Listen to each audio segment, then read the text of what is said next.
இயேசு கிறிஸ்துவை நம்பினால் அவர் நிச்சயமாக நமக்கு அதிசயங்களை செய்வார் என்று பேசியுள்ளார் இரும்பு பெண்மணி என்று அழைக்கப்பட்ட மறைந்த முதல்வர் ஜெயலலிதா அவர்கள்.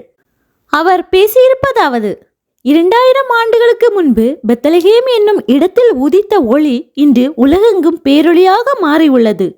அன்பின் உறைவிடமாக விளங்கியவர் இயேசுபிரான். எதிரிகள் அவரை சிலுவையில் அறைந்து இம்சித்த போதிலும் தாங்கள் செய்வது இன்னதென்று தெரியாமல் செய்கிறார்கள், பிதாவே இவர்களை மன்னியும் என்று கூறியவர் நம் இயேசுபிரான். நம்பிக்கையோடு இயேசுவை வேண்டினால் அவர் நிச்சயம் வேண்டியதை கொடுப்பார். ஒரு ஊரில் புகழ்பெற்ற பாதிரியார் ஒருவர் இருந்தார். அவரை சந்திக்க 3 நபர்கள் வந்தார்கள்.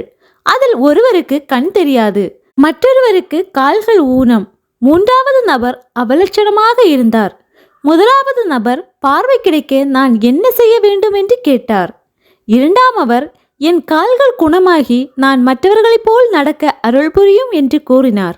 3ஆம் அவர் நான் சிகப்பாக மாறி அழகாக தெரிய வேண்டும் என்று கேட்டார்.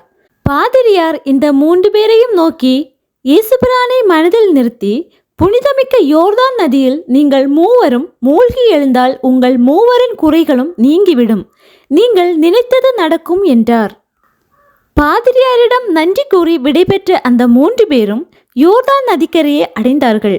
பார்வையற்றவரும் அழகில்லாதவரும் மனதில் மிகுந்த நம்பிக்கையுடன் யோர்தான் நதியில் மூழ்கி எழுந்தார்கள். சக்கர நாற்காலியில் இருந்த அந்த ஊனமுற்றவர் இந்த யோர்தான் நதியில் தினந்தோறும் நூற்றுக்கணக்கானோர் மூழ்கி எழுகின்றனரே, அவர்களுடைய துன்பங்கள் அகன்று விடுகின்றனவா என்று சிந்தித்தான்.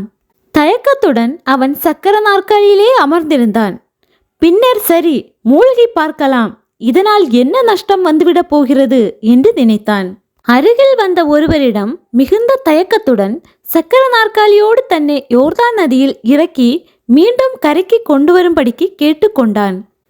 நதியில் மூவரும் மூழ்கி எழுந்து கரைக்கு வந்து சேர்ந்தனர். பார்வையற்றவருக்கு பார்வை கிடைத்தது. அவலட்சணமாயிருந்தவர் அழகானார். ஆனால் அந்த ஊனமுற்றவருக்கு கால்கள் சரியாகவில்லை. மாறாக அவரது சக்கர நாற்காலியில் சக்கரங்கள் மட்டும் புதியதாக மாறியிருந்தன. இந்த கதையிலிருந்து தெரிய வருவது என்னவென்றால், இறைநம்பிக்கை மிகவும் முக்கியம் என்பதுதான். இறைநம்பிக்கை உள்ளவர்களுக்கு அதிசயம் ஏற்படும். நம்பிக்கையை இழப்பவர்கள் வாழ்க்கையில் வெற்றி பெறவே முடியாது. இறைவனிடம் அசைக்க முடியாத நம்பிக்கை இருந்தால் உங்கள் வாழ்க்கையில் வெற்றி நிச்சயம். இந்த நம்பிக்கையை தான் இயேசுபிரான் அவர்கள் வலியுறுத்துகிறார் என்று பேசியுள்ளார் செல்வி ஜெயலலிதா அவர்கள்.